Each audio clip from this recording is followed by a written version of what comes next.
Hello and welcome back to part 2 of the series of video tutorials on what you need to do, what you should do before actually writing the application.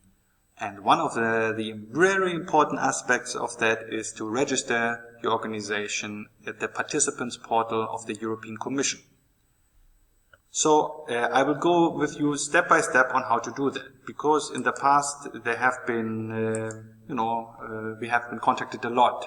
People had problems with doing this, although it's a very simple procedure, in fact, but it causes always some problems because people are scared by the European Commission websites, let's say. As a first step, very important, you need to create a unique user ID in the participants portal. It is now called EU login.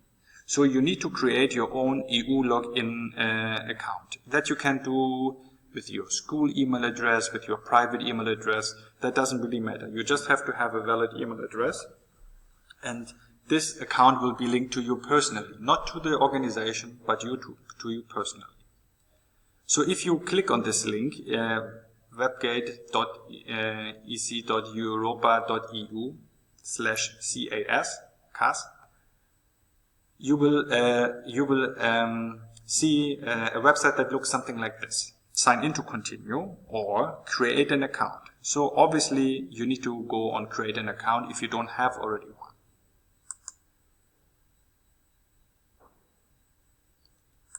So if you click on create an account, the window will look or should look something like this. You will have to give your first and last name, your email, and the language you would like to be contacted in. When you click on create an account, you will receive a link where you have to verify that you are actually the holder of the email address. And that already concludes the procedure of getting an EU login. The next step, which is a bit more complicated, is getting the PIC code, the personal identification code. Now the name is a bit misleading because it's not really personal, because in this case it's about the organization. So you will have to Google or visit the participant portal. You can see here the link, but if you just put in Google participant portal European Commission, you will immediately find it. It should be the top link. And if you go to the participant portal of the European Commission, the website will look something like this. If you click on beneficiary register. So what we are trying to do, since most likely or in case that your school is not already registered or your organization, you have to go to the site and click on register organization. A new window will open up and it will explain to you the steps needed in order to get a PIC number. So you will just read what the wizard tells you and click on next down here. You are then asked to provide the identification, meaning it's just the legal name. What is the official legal name of your organization? Where was it established? Where was it registered? What's the registration number? In case your organization has a VAT number, put in your VAT number. It could also be that VAT is not applicable, then you just mark the box here, not applicable. And in case you have a website, put it in. It's not mandatory. So here you may need, if you're not in possession of all this information, you might need to work together with your headmaster or with some school administrative staff that should have this information. Then you click on next.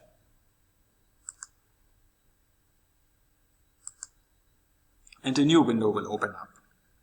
You will provide some more data concerning your organization.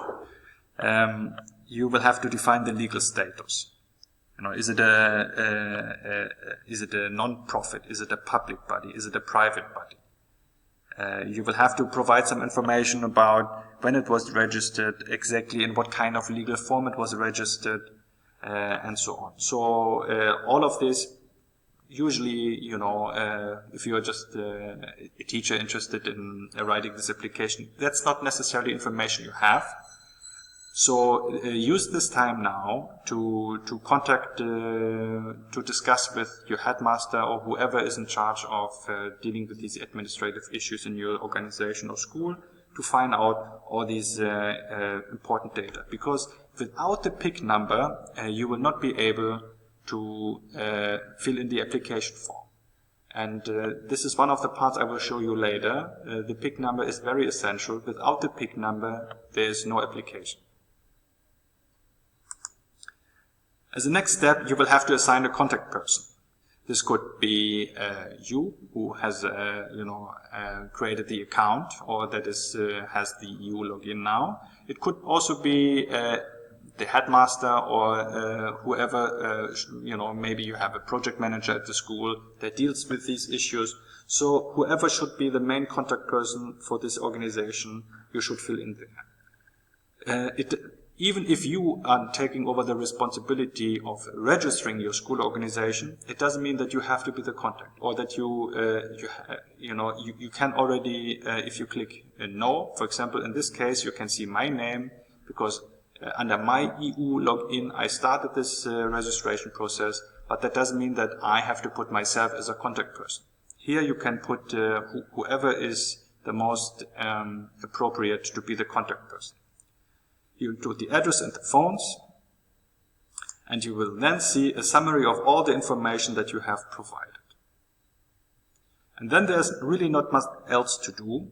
You just have to submit, and voila, you have the PIC number. You will, I couldn't do this when I was preparing the presentation, but you will receive a green screen with a PIC number. You will receive the PIC number also per email. And that allows you already to prepare the application. Just doing these few registration steps allows you to be part of an application, to even to submit an application. However, some national agency require you to already upload, before you submit the application, some supporting documents. Now, these supporting documents, again, are legal documents or administrative documents that whoever is dealing with these administrative issue in your school organization can fill in very easily. There are two types. The one is the legal entity form. It looks something like this. You will find it also in the participants portal. It's very easy to download. You need to fill in, assuming that most of you that are interested in this tutorial are public schools, you have to fill in the legal entity form for the public law body. If you're from a private school, there is a very similar looking form for private bodies. So you just have to put in information very similar to those that you provided in the, basically the same information that you provided in the online portal. You will have to get a signature and maybe some documents that, if you are a public body, that confirm that your establishment. And you have to scan it, you have to sign it, scan it, and then upload it to the system. I will show you in a second how to do that. The same goes for the financial identification. You have to give a bank account, because in order to receive the hopefully successful funding, the Commission needs to have an official bank account that you need to fill in by doing this financial identification form. The best advice I can give you, if it's possible for your organization to do, is to create an extra account only for this EU funding. If this is not possible, you have to give the school account that you already have. Again, fill in the data, get the signatures needed, and the supporting document for that, and scan it in. Now, you need to upload this to the participants portal. And how to do this is relatively easy, but I will show you again step by step how to do it. You log in to the participants portal with the EU login that you had done. That was the first thing I showed you. You will see in the upper left corner My Area, and if you go with the cursor over it, you will see it drop down.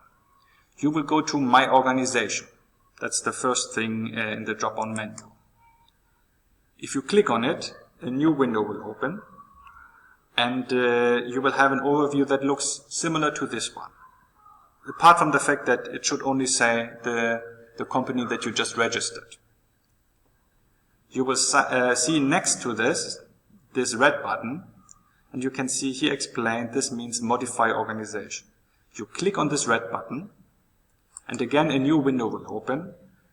And unfortunately, I cannot show you this because I don't have the power to modify the organization details for my organization.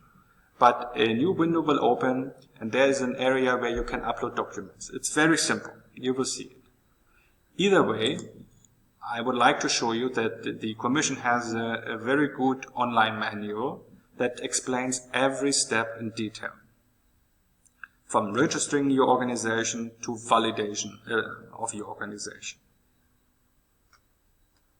So if you click on validating your organization, you can see that again they talk about you need to provide supporting documents for the legal name, legal form, and the legal address.